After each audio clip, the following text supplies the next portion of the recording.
যীশুখ্রিস্ট একই কথা বললেন যে আমার পূর্বে যারা আসিয়াছিল তারা সকলেই চোর ও দস্যু। তাহলে যিশুর পূর্বে যারা এসছিলেন তারা সবাই কি চোর ও দস্যু? এই ধরনের কথা তিনি কেন বললেন, কাদেরকে বললেন, কি কারণে বললেন, তার তত্ত্ব কি, রহস্য কি?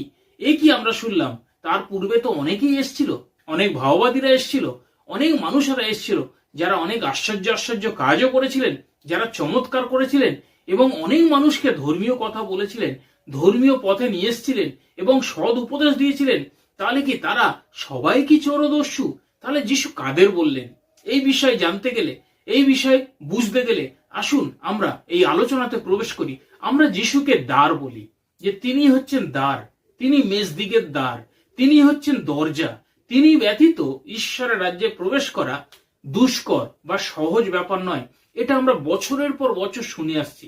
অনেক মণ্ডলীতে এর উপরে অনেক বিষয় আলোচনা বা প্রচার হয়, সেটা আমরা শুনে আসছি, আমরা বুঝে আসছি।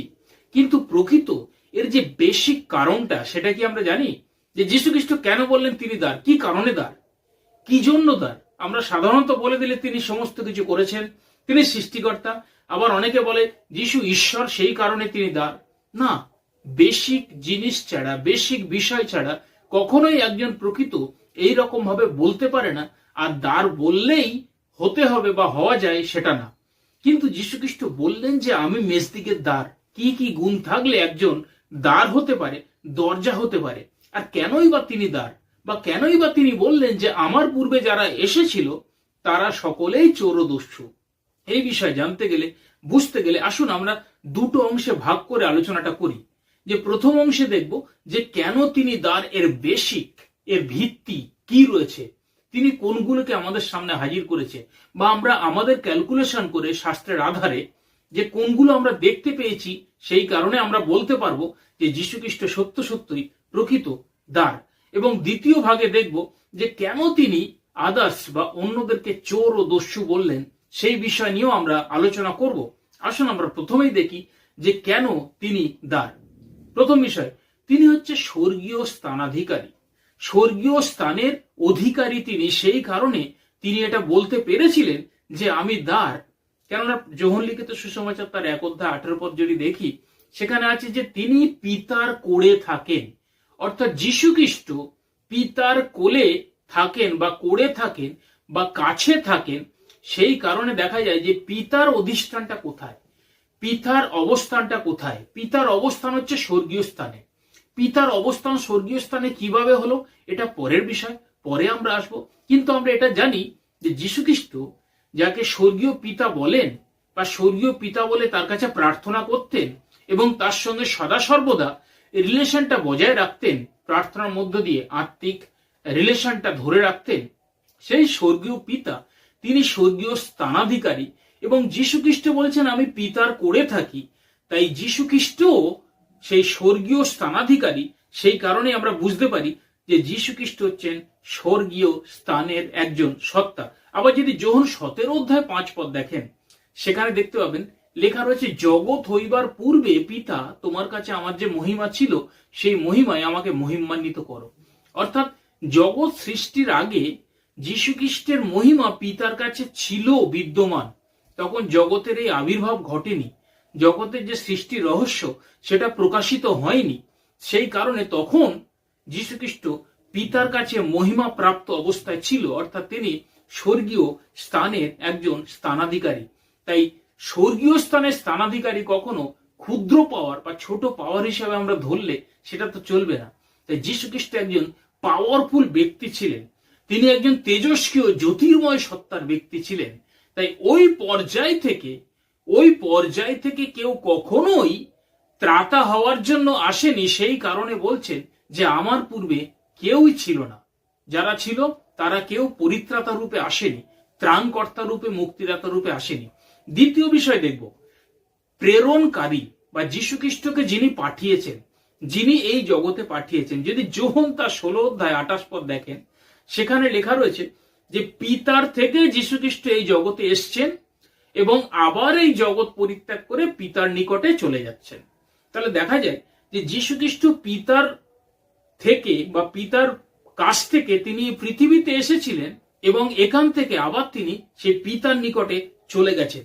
তাই এখানে দেখা যায় যে পিতা তাকে পাঠিয়েছিলেন, যেমন যোহন বাপ্তাইজককেও পিতা পাঠিয়েছিলেন, যেটা যোহন 1 অধ্যায়ে লেখা রয়েছে, তেমনি হবে পিতা যীশু খ্রিস্টকে পরিত্রাতা রূপে পাঠিয়েছিলেন, কিন্তু যোহন বাপ্তাইজককে রাস্তা প্রস্তুতকারক রূপে পাঠিয়েছিলেন। তাই যোহন বাপ্তাইজক দ্বার স্বরূপ হওয়ার জন্য আসেনি, যিশু দ্বার স্বরূপ হওয়ার জন্য এসছিলেন। আবার 3 নম্বর বিষয় আসি, যে ভ্যালু অর্থাৎ পাওয়ার। যিনি ত্রাতা হবেন তার অবশ্যই ভ্যালু বা পাওয়ার বা পাওয়ারফুল ব্যক্তি হবে। তাই যোহনের সাক্ষ্য যদি দেখি, যোহন 1 অধ্যায় সেখানে 7 এবং 8 পদে যিশু সম্বন্ধে যোহন সাক্ষ্য দিচ্ছেন যে তিনি জ্যোতি ছিলেন।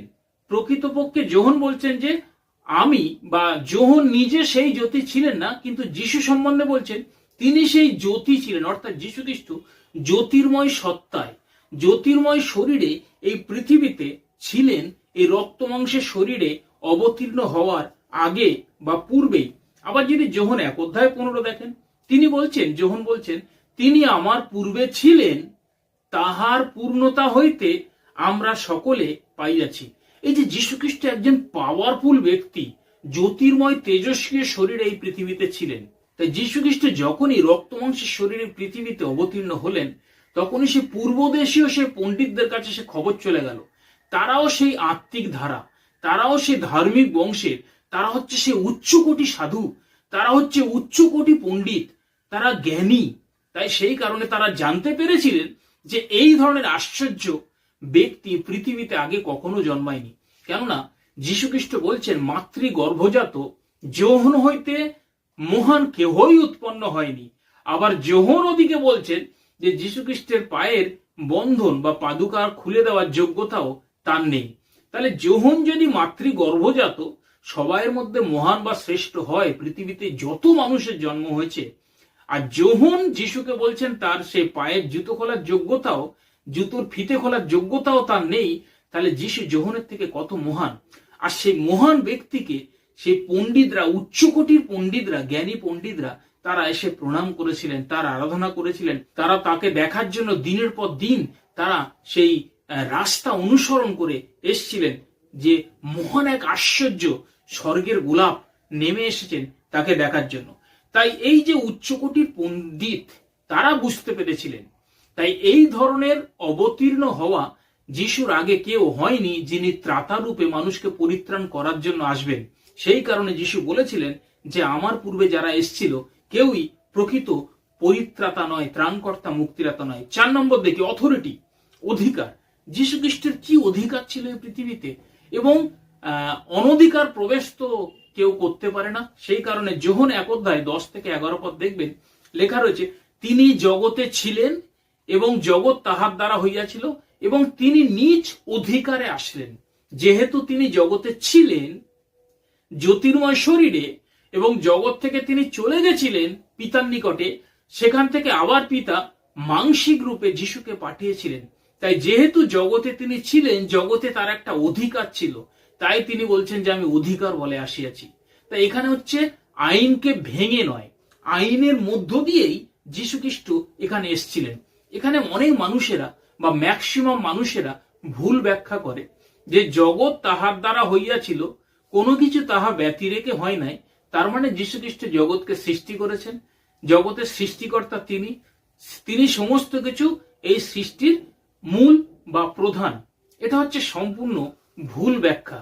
এটা প্রকৃতপক্ষে সত্য না জানার কারণের জন্য এই ধরনের বিষয় আমাদের সামনে ভিড় করে। আমি মেনে নিলাম যেহেতু যীশু খ্রিস্টের দ্বারা সমস্ত কিছু হইয়াছে, তাই তিনি সৃষ্টিকর্তা বা সৃষ্টি করেছেন। তাহলে আপনি চিন্তা করুন তো, এই পৃথিবীকে যিশু যদি সৃষ্টি করে থাকেন, পৃথিবীর উপরে অধিকার কর্তৃত্ব কার থাকা উচিত? নিশ্চয়ই যিশুর থাকা উচিত। তিনি তো আর সৃষ্টি করে অন্যকে দান করবেন না। বিশেষ করে সৃষ্টি করে সুন্দর সৃষ্টি, উত্তম জিনিস কাউকে এমন কাউকে দেবে না যে ভেঙে ফেলবে, যে নষ্ট করে ফেলবে, যে ধ্বংস করে ফেলবে। তাই এই সৃষ্টিটা বা এই পৃথিবীটা তৈরি করে নিশ্চয়ই শয়তানের হাতে তুলে দেয়নি, বা শয়তানের এমন কিছু পাওয়ার বা ক্ষমতা ছিল না যে যিশুর হাত থেকে বা পিতার হাত থেকে এই সৃষ্টিটা কেড়ে নেবে, সেটাও তো ছিল না। তাহলে দেখা যায় যে এখানে যিশু বলছেন যে এই জগতের অধিপতি আসিয়াছে এবং আমাতে তাহার কিছুই নাই। আবার লেখা রয়েছে এই জগতের অধিপতি বাইরে নিক্ষিপ্ত হইবে। তাহলে এই জগতের অধিপতি যে শয়তান, সেই জগতের অধিপতি শয়তানের হাতে কি সৃষ্টি করে যিশু পৃথিবীটা তুলে দিলেন?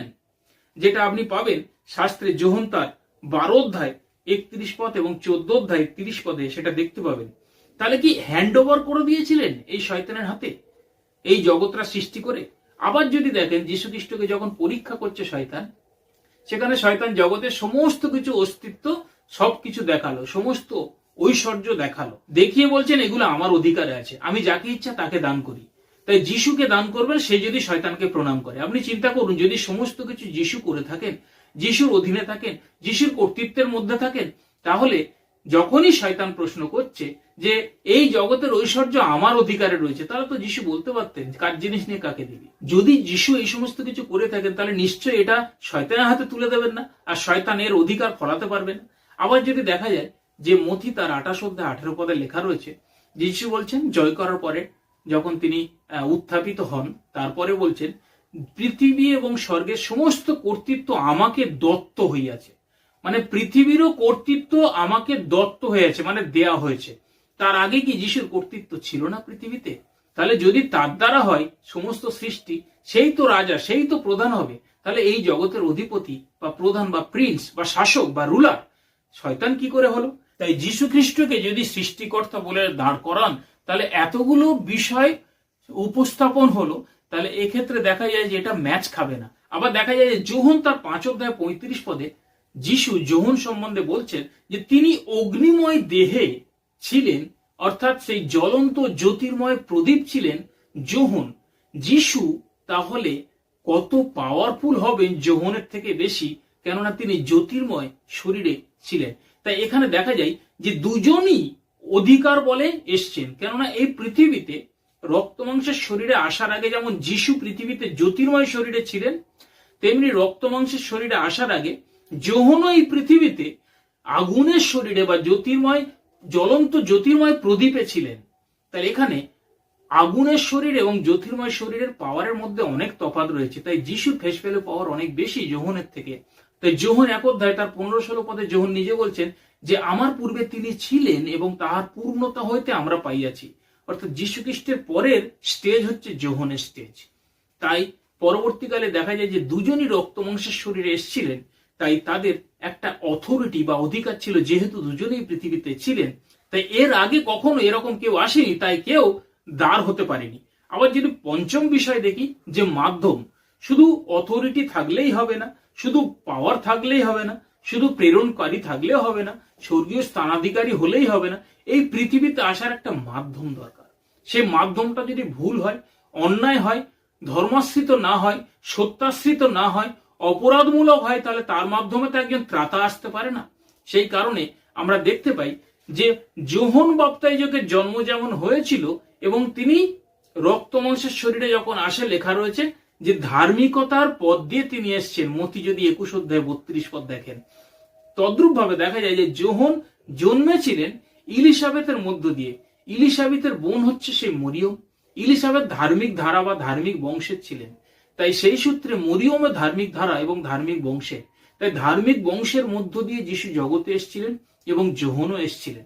তাই এখানে দেখা যায় যে মাধ্যম ছিল ধার্মিক ধারা, সেখানে কোনো অপরাধ, কোনো অন্যায়, কোনো অধঃপতন, কোনো পাওয়ারলেস তার কোনো জায়গা নেই। এই যে ধার্মিক ধারা, ধার্মিক ধারার একটা পাওয়ার রয়েছে, যাদেরকে বলা হয় সবলী, যাদের নিজেদেরই ক্ষমতা রয়েছে স্বর্গরাজ্যে প্রবেশ করার। তার জন্য কোনো ত্রাণকর্তা মুক্তিদাতার প্রয়োজন নেই, দরকার নেই। তার জন্য কোনো মহাপ্রায়শ্চিত্তেরই দরকার নেই। প্রায়শ্চিত্ত কখন দরকার হয়? যখন অপরাধ হয়। প্রায়শ্চিত্ত তাদের দরকার নেই যাদের অধঃপতন হয়নি। তাই এরা হচ্ছে সেই ধার্মিক বংশ বা ধার্মিক ধারা, যেটা মথি তার 11 অধ্যায় 12 পদে লেখা রয়েছে, যোহন বাপ্তাইজকের কাল হইতে অদ্যাবধি স্বর্গরাজ্য বলে আক্রান্ত হইতেছে এবং আক্রমীরা সবলে তাহা অধিকারও করছে। এই যে আক্রমী, এরা হচ্ছে সেই ধার্মিক বংশ, ধার্মিক ধারা, যাদের জন্য যীশু খ্রিস্ট আসেনি, যাদের জন্য যীশু খ্রিস্ট প্রায়শ্চিত্ত করেনি। তাই তো যীশু বলেছেন সুস্থ লোকের চিকিৎসার দরকার নেই, অসুস্থদেরই দরকার রয়েছে। আমি ধার্মিক দিকে নয়, কিন্তু পাপীদের ডাকিতে আসিয়াছি, যেটা আপনি পাবেন মার্ক 2 অধ্যায় 17 পদে এবং লুক 5 অধ্যায় 31-32 পদে লেখা রয়েছে। তাই এখানে দেখা যায় যে যীশু খ্রিস্ট যদি স্পটলেস না হতেন, যদি নিখুঁত বা নিষ্পাপ নিষ্কলঙ্ক না হতেন, তাহলে তার মধ্যে দিয়ে বলি কখনোই সম্ভব হতো না, তার মধ্যে দিয়ে কখনোই পরিত্রাণ বা মুক্তি বা উদ্ধার কখনোই সম্ভব হতো না। তাই এই পর্যায়ে আর কেউ আসেনি, সেই জন্যই কেউই পরিত্রাতা হতে পারেনি। এবং দ্বিতীয় পর্যায়ে আমরা যাই। প্রথম পর্যায়ে দেখলাম যে কেন তিনি দ্বার, এতগুলো কারণের জন্য তিনি একমাত্র সেই দ্বার স্বরূপ বা দরজা স্বরূপ হতে পেরেছিলেন বা হয়েছিলেন। এবার দ্বিতীয় পর্যায়ে যাই, যে তিনি অন্যদের কেন চোর ও দস্যু বললেন, তাদের মধ্যে কি রয়েছে, কেন বলেছেন। তার আগে তো অনেক মানুষ রয়েছে, অনেক ভাওবাদীরা রয়েছে, কিন্তু বলেছে সকলে চোর ও দস্যু। তাহলে কি আমরা বলি খ্রিস্টান ওয়ার্ল্ড এটাই বলে, তাহলে নিশ্চয়ই ভাওবাদীরা বাদে, কিন্তু যিশু বলেছে সকলেই চোর ও দস্যু। তাহলে এখানে আমরা দেখবো একটা বাক্য, যেটা যোহন তার 10 অধ্যায় 1 পদে লেখা রয়েছে, যে কেহ দ্বার দিয়া মেজদের খোঁয়াড়ে প্রবেশ করে এবং দ্বারী তার জন্যই দরজা খুলে দেয়, কিন্তু যে কেহ দ্বার দিয়ে প্রবেশ না করে অন্য কোনো পথ দিয়ে প্রবেশ করে সে চোর ও দস্যু। এটা তো স্বাভাবিক, ঘরের দরজা দিয়ে না আসে কেউ জানলা দিয়ে বা শীত কেটে যদি ঘরে ঢুকতে যায়, সে তো সেই ঘরের মেম্বার নয়, সে তো হতে পারে না। তা সেই কারণে যীশু খ্রিস্ট এখানে বলছেন সে হচ্ছে চোর এবং দস্যু।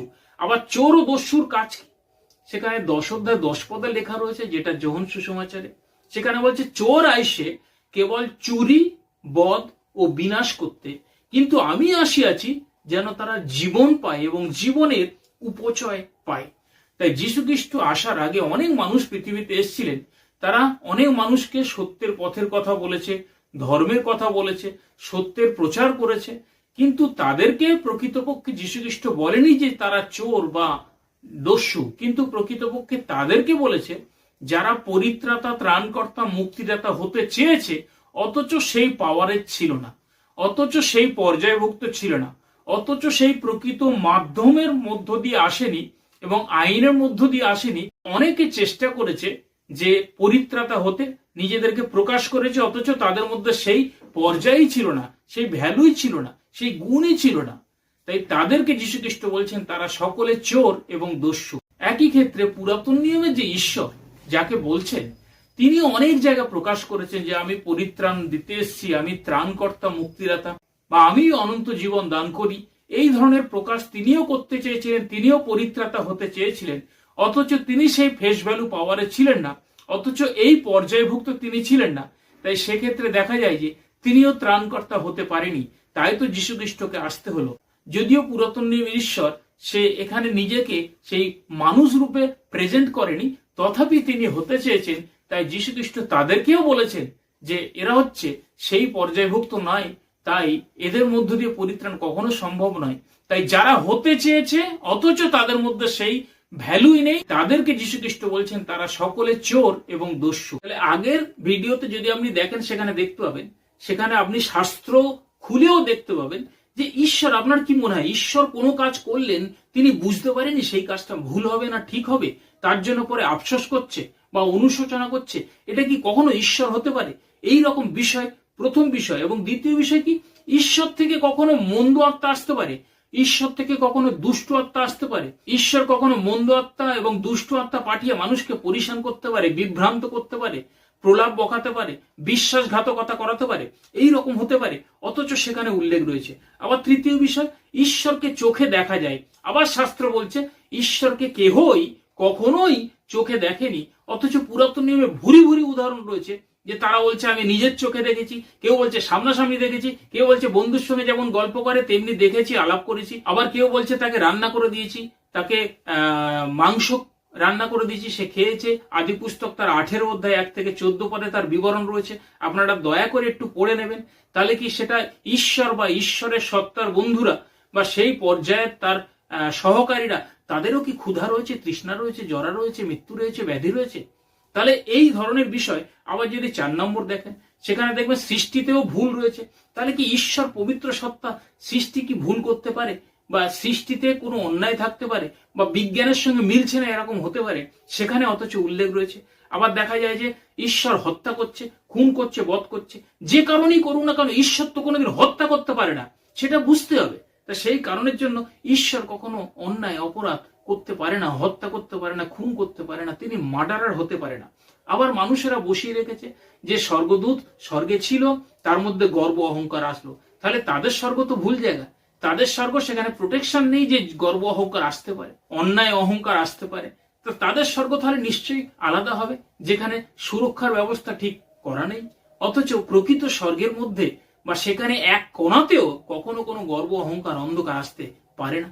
এই ধরনের বিষয় ওই ভিডিওতে দেওয়া রয়েছে ডিটেলস, আপনি দয়া করে একটু দেখে নেবেন, তাহলে বুঝতে পারবেন। তিনি মানুষকে অনন্ত জীবন দিতে এসেছিলেন, কিন্তু আমরা যদি দেখি যে প্রথম যোহন তার 3:15 লেখা রয়েছে যে অনন্ত জীবন কোন নরঘাতকের অন্তরে থাকতে পারে না। অথচ দেখা যায় তিনি লোককে বধ করতে এসছেন, খুন করতে এসছেন, দূত পাঠিয়ে এত লোককে খুন করেছেন, হত্যা করেছেন, বধ করেছেন, মহামারী পাঠিয়ে এত লোককে খুন করেছেন।